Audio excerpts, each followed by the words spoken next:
Booker T. Washington was just one of many black men and women born into slavery. Yet, after obtaining his freedom at the end of the American Civil War, the life he lived would become something quite unique in American history. As a man who literally had nothing meaningful to his name, he would go on to become a human rights activist, author, founder of Tuskegee University, and even become an advisor to the President of the United States. He achieved much in his life after coming from so little, and just like many of his contemporaries, he was driven by the ultimate goal of equality for black Americans. However, he was often at odds ideologically with his peers. Washington's life experience as a former slave had a dramatic impact on his life, how it shaped his views, and his role in the civil rights movement. To many people, the thought of a former slave going on to become a national figurehead is almost unbelievable. From the humble beginnings as a slave in Virginia to national notoriety, Booker T. Washington's success was not so different compared to other activists of the time. However, as evidenced in his autobiography, Up from Slavery, his personality was uniquely his own. He was barely 10 when slavery was abolished, but this experience was nonetheless fundamental in how it shaped him as a person. Additionally, he knew very little of his mother, and even less of his father. There were rumors that his father was a white man from another local plantation, and he was quoted as saying, "Whoever he was, I never heard of his taking the least interest in me, or providing any way for my rearing, but I do not find any especial fault with him. He was simply another unfortunate victim of the institution which the nation was unhappily had engrafted upon it at the time." The humility and empathy that Washington shows in his autobiography is both his greatest strength and to his detractors his greatest flaw. The lack of animosity Washington had towards his former master was a character trait that led many of his peers to assume Washington was accommodating to the white supremacy that they vehemently opposed. A Frenchman named Edmond Barthélemy wrote that Washington's autobiography was, in his words, a new Uncle Tom's Cabin, equally captivating, but more modern and truer. This is, of course, a very harsh critique of a black man that, up to the release of his autobiography, spent his life trying to better the black community.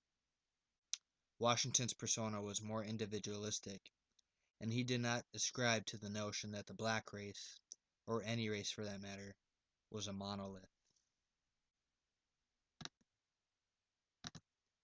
Washington's activism is popularly associated with fellow civil rights activist W. E. B. Du Bois due to the conflicting nature of their views of achieving equal rights for blacks.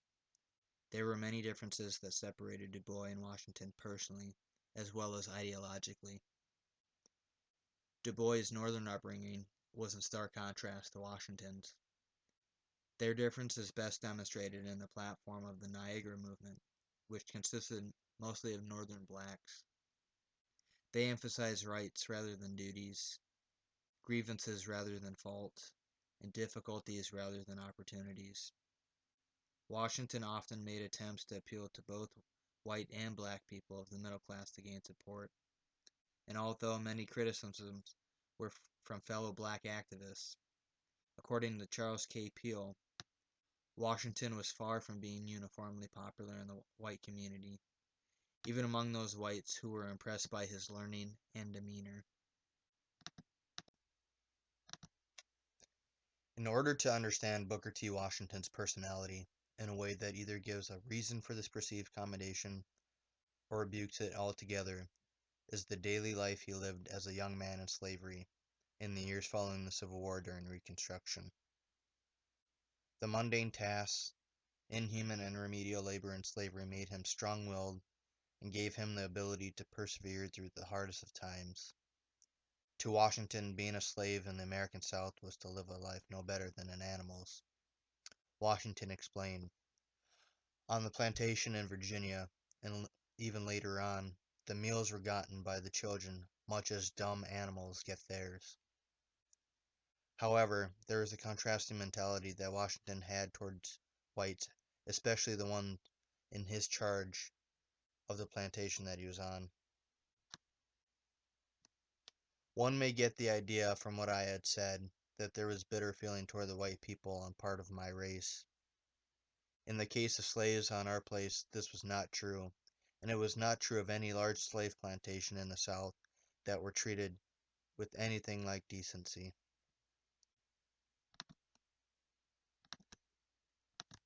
Obviously, slavery played a major role in how it affected Washington's views concerning civil rights and the successful integration of the black race in white society.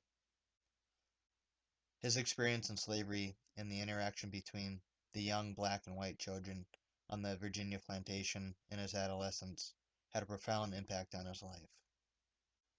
This was in many ways different to black men, such as W.E. Du Bois, that were born free or within the abolitionist communities of the North.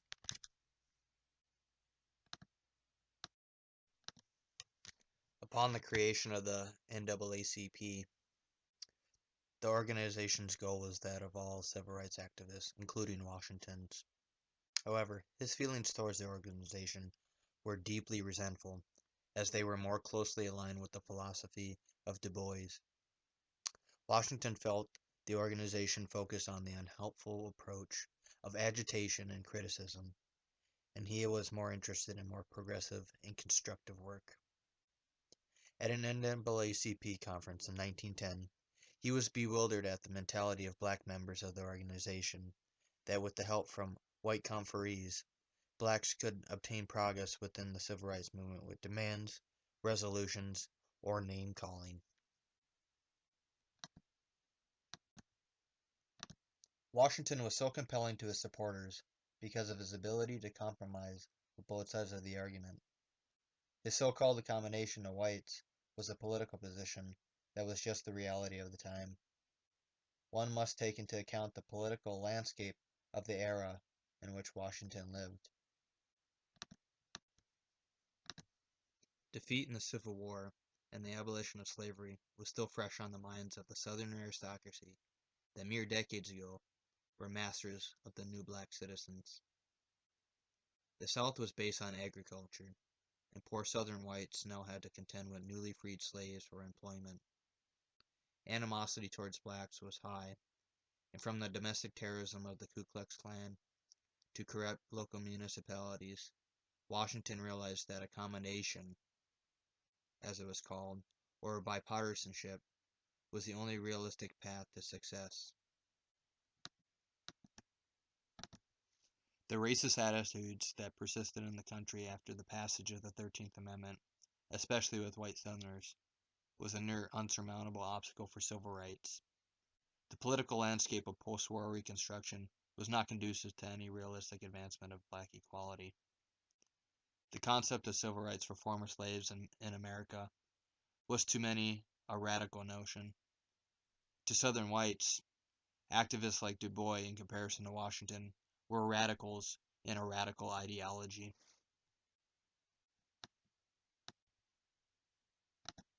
Rather than emphasizing on racial disparity and civil libertarianism like that of Du Bois and the NAACP, Washington chose to focus on economic success. Vocational or industrial education was a means to prepare for land ownership and eventual class equality.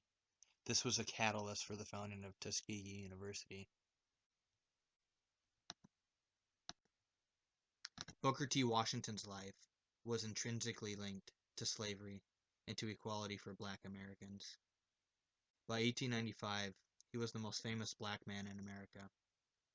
His less aggressive approach towards civil rights was both unique and misunderstood for his time, but he is still influential to this day.